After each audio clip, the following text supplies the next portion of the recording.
All right, start again? All right. Hi, I'm Pam Tiezi Darwin. I graduated in 1984, before it was the Jackson School, and I got my master's here.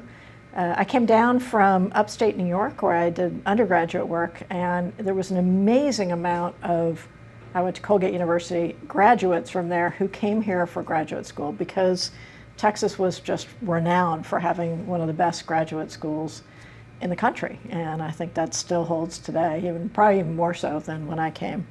I also really wanted to work for Dr. Folk. I read the Folk classification schemes. I thought it'd be great. I had no idea he was as eccentric as he was. The first time I met him, he gave me a stamp and asked me to describe it, to see if I could even get into his class, let alone to work under him, and did describe it, and he kind of huffed me off, and I said, well, it's also three-dimensional, you can see, and that allowed me to be in his class. So took classes from him and ended up, he was my advisor. And I would say one of the first lessons I learned from him was actually teaching his graduate level labs. He would never let me answer a question of any of the students. I had to think of another question to respond to their questions in the labs, both carbonates and sediments. And you couldn't have it a direct question. You had to have it, it was like a chess game. You had to ask questions that they would eventually lead to them getting the answer, but they had to feel good about it themselves. So, and I would say that lesson was fabulous later in my career, because I learned to bring out, particularly in new hires and early career folks, without just asking them straightforward questions, really guiding them to the answer themselves so that they felt much better about getting there, and they learned it much more thoroughly.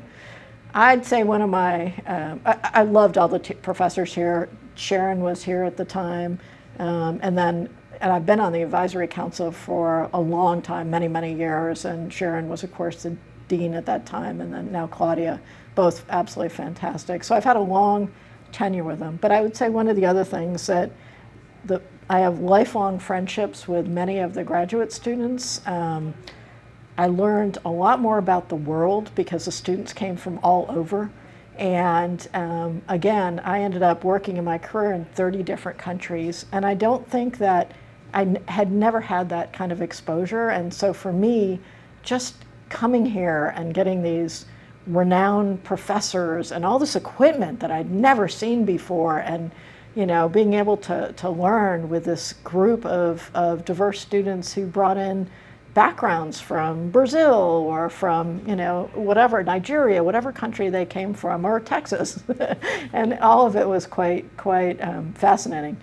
But one thing that was really fun was Dr. Folk got a grant to go study in Italy, so I was one of his first students. He used a different term, but that worked over for him in Italy. We were working on the Pordoro, and he was absolutely convinced that I needed to learn Italian because my father's heritage was Italian, and so he had me taking Italian and reading Italian, and we went over and we got access to this island, and we studied it, and I was reading this stuff at night, and we thought we'd come up with all these great ideas, and come to find out 100 years ago somebody had actually published something on it. But it was fascinating work, and we got to work both on the Pordoro limestone and published on that, and also on the travertines, and did some work that he later published on that too. So I would say the experience here was amazing. I think it's only gotten better. I watch what the professors are doing now in all of the different